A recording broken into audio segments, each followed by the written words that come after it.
Read the following passage and answer the questions 1 through 15. An incredible story. In 2004, Linda Sue Park's husband, a journalist, met a man named Salva while writing articles about an organization that had started called Water for South Sudan. Dutt became friends with Park and her husband, and Park was amazed by Dutt's story of his life and hardship as a young refugee during the Second Sudanese Civil War. Park thought that more people should learn about Salva Dutt's incredible story, so she wrote the novel A Long Walk to Water based on Dutt's experiences. Part of the novel is about the childhood and young adulthood of Salva Dutt, based on the memoir Dutt wrote about his experiences and the stories he shared with Park. Another part of the novel is about a fictional girl named Nia and her life in South Sudan in 2008. Salva's mouth closed and opened again, as if he was a fish. He tried to speak, but no sound came out of his throat. He tried to move, but his feet seemed stuck to the ground. Salva, the man said again and hurried toward him. When the man was only a few steps away, Salva suddenly found his voice. Uncle, he cried out and ran into the man's arms. Uncle Javier was the younger brother of Salva's father. Salva hadn't seen him in last at least 2 years, because Uncle had been in the army. Uncle must know about the war and the fighting. Maybe he will know where my family is. But these hopes were dashed as soon as Uncle spoke. Are you alone? Where is your family? He asked. Salva hardly knew where to begin his answer. It seemed like years since he had run away from his school and into the bush, but he told his uncle everything as best as he could. As Salva spoke, Uncle nodded or shook his head. His face became very solemn when Salva told him that he had not seen nor heard a single word of his family in all that time. Salva's voice trailed off and he lowered his head. He was glad to see his uncle again, but it looked as if he might not be of much help either. Uncle was quiet for a moment, then he patted Salva's shoulder. Ah, nephew, he said in a cheerful voice, we are together now, so I will look after you. The old woman gave Salva a bag of peanuts and a gourd for drinking water. He thanked her and said goodbye. Then he caught up with the group, determined not to lag behind, not to complain, not to be any trouble to anyone. He did not even ask where they were going, for fear that his question, would be unwelcome. He knew only that they were Dinka and that they were trying to stay away from the war. He had to be content with that. The days became a never ending walk. Salva's feet kept time with the thoughts in his head, the same words over and over. Where is my family? Where is my family? Every day he woke up and walked with the group, rested at midday, and walked again until dark. They slept on the ground. The terrain changed from scrub to woodland. They walked among stands of stunted trees. There was little to eat, a few fruits here and there, always either unripe or warm rotten. Salva's peanuts were gone by the end of the third day. After about a week, they were joined by more people, another group of Dinka, and several members of a tribe called the Jurkol. Men and women, boys and girls, old and young, walking to nowhere. Salva had never been so hungry. He stumbled along, somehow moving one foot ahead of the other, not noticing the ground he walked on, or the forest around him, or the light in the sky. Nothing was real except his hunger. Once a hollow in his stomach, but now a deep buzzing pain in every part of him. Question number one. What organization had Salva that started? Option A. Water for Sudan. Option B. Water for South Sudan. C. Water for Africa. D. Water for Refugees. So, the name of the organization was Water for South Sudan. Question number two. Based on the passage, why is Salva speechless when he first sees Uncle? Option A. Salva was not expecting to run into Uncle on this journey. Option B. Salva is scared Uncle has changed since he joined the army. Option C. Salva is disappointed to see Uncle instead of his father. Option D. None of these. So here Option A is the suitable option. Salva was not expecting to run into uncle on this journey. That's why he was so much surprised. Question number 3. What inspired Linda Sue Park to write the novel A Long Walk to Water? Option A, her husband's journalism career. B, her interest in the Sudanese civil war. C, Salva, that's incredible life story. D, her friendship with Uncle Joel. Linda was inspired by the incredible story of Salva Dutt. So option C is the correct option. Question number 4. Based on the passage, what is the most likely way Uncle will help Salva on this journey? Option A. Uncle will teach Salva how to survive the war and help him join the army, which is not correct. Option B is Uncle will support Salva emotionally by being positive in difficult situations. Option C. Uncle will use his military knowledge to lead Salva to his family, but Uncle didn't know where the family was. And option D is all of above.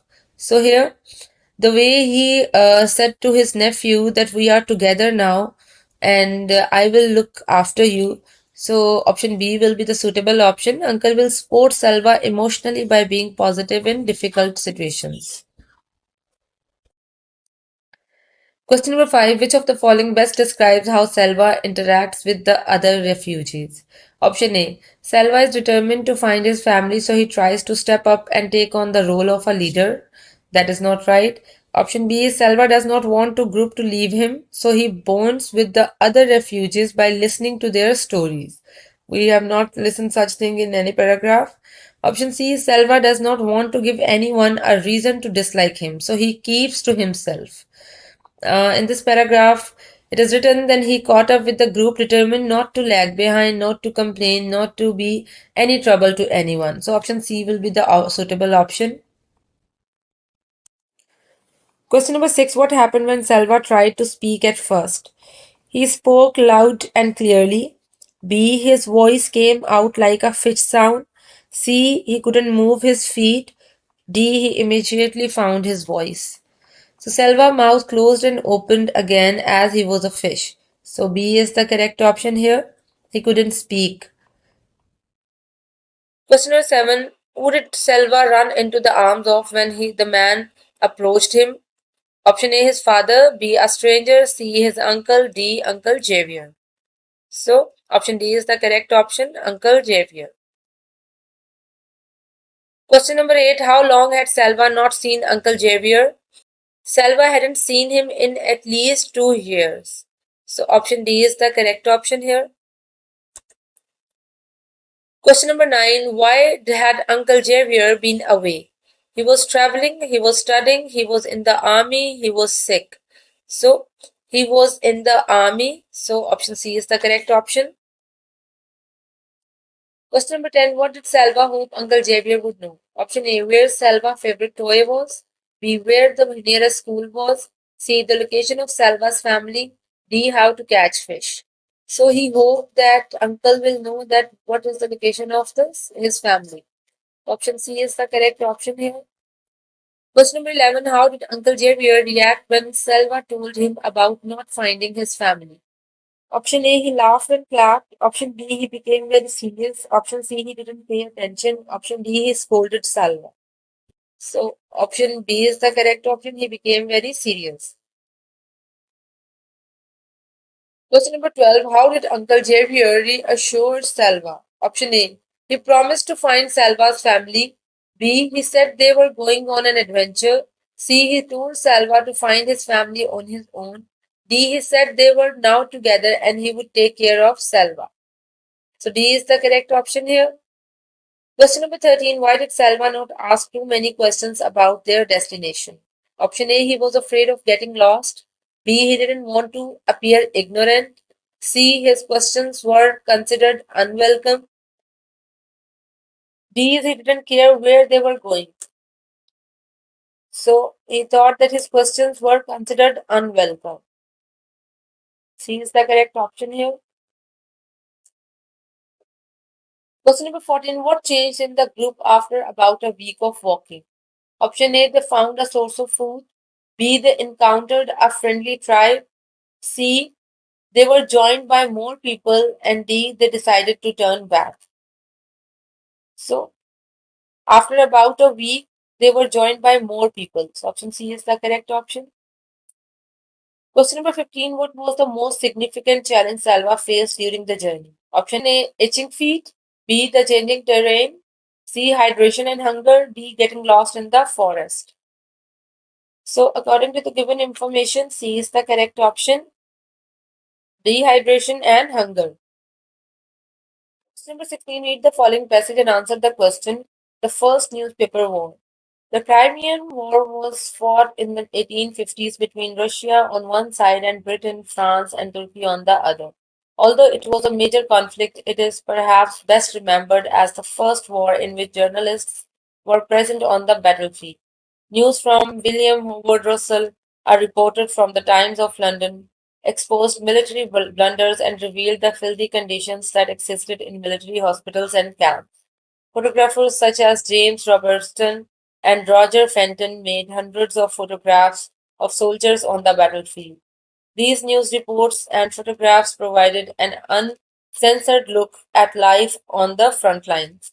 The Crimean War marked the first time in history that people back home were exposed to the horrors of war. What is the main or central idea of the passage? Option A. The Crimean War was fought between Russians and the British, French, and Turkish. B. The Crimean War was the first war to be documented for civilians. C. Both A and B. And D is none of above. Here, option B is the main idea of the passage that Crimean War was the first war to be documented for civilians. Question number 17. Which point of view does the narrator use in the passage? When you find your seat, you glance at the businessman sitting next to you and decide he is almost handsome. This is the second leg of your trip from Miami to Casablanca, and the distance traveled already has muted the horror of the last 2 months. Option A, first person, B, second person, C, third person, and D, fourth person. So, in first person narration, the narrator is the person in the story telling the story from their own point of view. A second person narrative is a story in which writers express the main character's actions and thoughts using the personal pronoun you to address the reader. So in this paragraph, you is used, so option B is the correct option. It's second person. Question number 18. Which is the best way to complete the text? The following marsupials are all native to dash koalas, wombats, and the Tasmanian devils. Option A, Australia, kangaroos. Option B, Australia, they are kangaroos, C, Australia, full stop, kangaroos, option D, none of these. So here the correct option is option A. Question number 19. What does the following sentence suggest? Honor students who have strong English grades may be eligible for a communications scholarship funded by the International Club. Option A is all honors students may be eligible for a communications scholarship. B. Only some honors students may be eligible for a communications scholarship. C. All weak students may be eligible for a communications scholarship. D. None of above. So here option B is the suitable option. Option B is only some honors students may be eligible for a communications scholarship. Question number 20. Complete the following sentence. Spiders like the black widow are dangerous, but they don't usually attack humans. Dash. King cobras avoid humans unless they are threatened. So option A is for example, B similarly, C therefore, D hence. So both examples are of same type, so option B will be the suitable option. As tigers avoid humans, similarly king cobras also avoid humans unless they are threatened. Question number 21. The root junk means join. What does the word adjunct mean? Option A, something that has harmful effects. B, something that is added to another thing. C, something that comes before something else. A thing added to something else as a supplementary rather than an essential part. So option B is the suitable option here, something that is added to another thing. 22. Read the following text from the student's essay. How can the writer best improve his or her organization? In the 1800s, egrets were hunted in the United States for their long white plumps, feathers. As a result, the birds were nearly wiped out completely. Thankfully, conservation measures were put in place and the birds were protected. In fact, in recent years, egrets have expanded their range northward, moving beyond their original habitat in the American South. The egret is a large white bird that lives near marshes, lakes, ponds, and other wetland areas. Option A, by providing the description of egrets when they are first introduced. B, by removing the sentence about the egret's expanded range. C, both A and B. D, none of these. So here option A is the suitable option. The writer should provide the description of egrets when they were first introduced instead of removing any information. Question number 23, complete the analogy. Hungry is to starving as full is to dash. Option A, partial. B, overflowing. C, both A and B. D, none of these. So hungry is to starving as full is to overflowing because starving and overflowing both are extremes. Question number 24, read the following source of the allusion and answer the below given question. In the fable, the fox and the grapes, a fox tries unsuccessfully to reach a bunch of grapes because he cannot reach them and therefore cannot eat them. He tells himself that they must be sour. What is the meaning of the allusion in the sentence below? Eric's remark about your new car is clearly a case of sour grapes. Option A, disliking something that you find unpleasant. B, praising something that you admire. C, criticizing something because you cannot have it. And D, all of above. So sour grapes means criticizing something because you can't have that.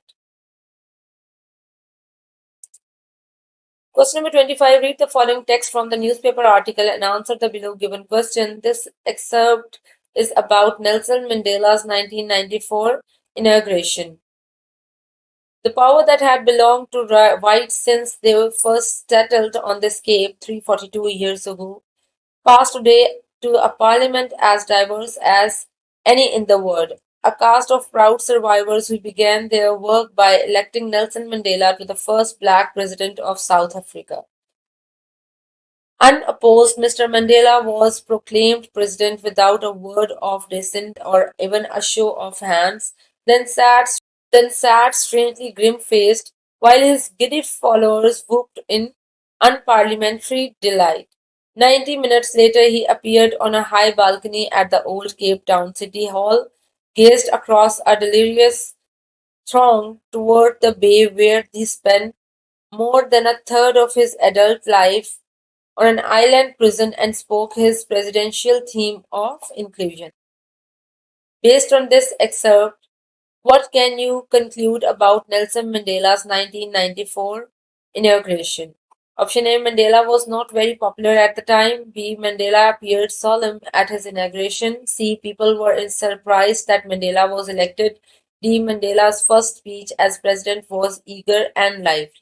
So here, solemn means characterized by deep sincerity. So option B is the correct option. Mandela appeared solemn at his inauguration.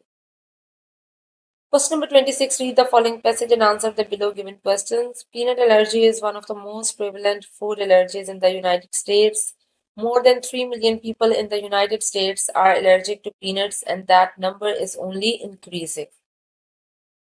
For those with peanut allergy, exposure to peanuts results in mild to severe allergic reactions, including swelling, itching, shortness of breath, and nausea. People with peanut allergy must be extremely vigilant, paying close attention to everything they eat in order to avoid accidentally eating peanuts. Packaged foods often have labels that state whether they were prepared in facilities that also process peanuts. This information helps protect against accidental consumption of peanuts. What is the meaning of prevalent as used in the passage? Option A, notorious. B, uncommon. C, widespread. D, recognized. So prevalent means widespread in a particular area or at a particular time. So option C is the correct option. Question number 27, read the following sentence and follow the below given directions. As the receptionist of a hotel, Sharon was responsible for making sure guests were looked after during their stay. Revise the sentence to show that Sharon looked after the guest with excessive care. As the receptionist of the hotel, Sharon was responsible for making sure guests were dashed during their stay. So we have to choose a word for taking care of guests with excessive care. Option A is attended to, B pampered, C waited on, D watched. So B is the correct option, pampered.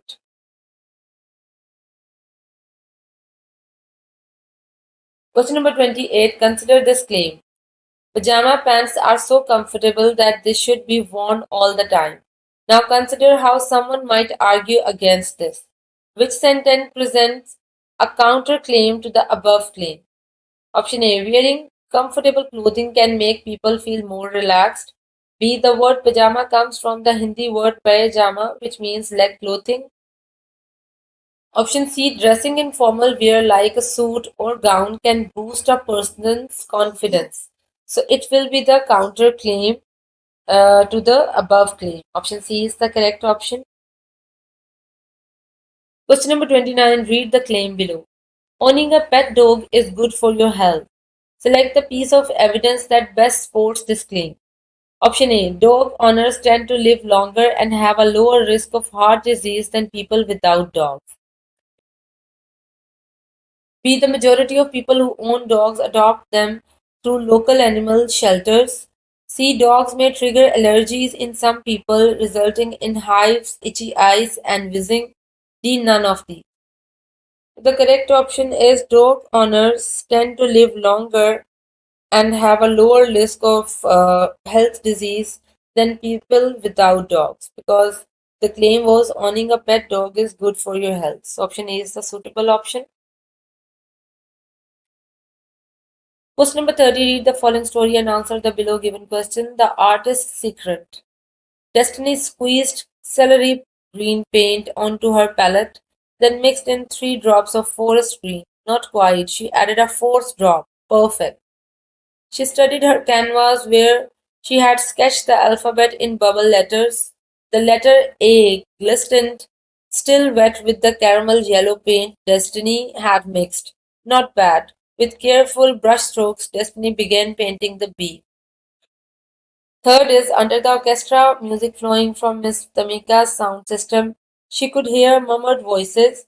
Miss Tamika's was strolling around the room. Based on paragraphs 1 and 2, how does Destiny probably feel about the art project at the beginning of the story? Option A, she wants to finish it as quickly as possible. B, she views it as a competition that she is winning. C, she cares about it turning out just right. D, she is annoyed about having to mix paint colors. C is the correct option. She was very careful, so she cares about it turning about just right or perfect.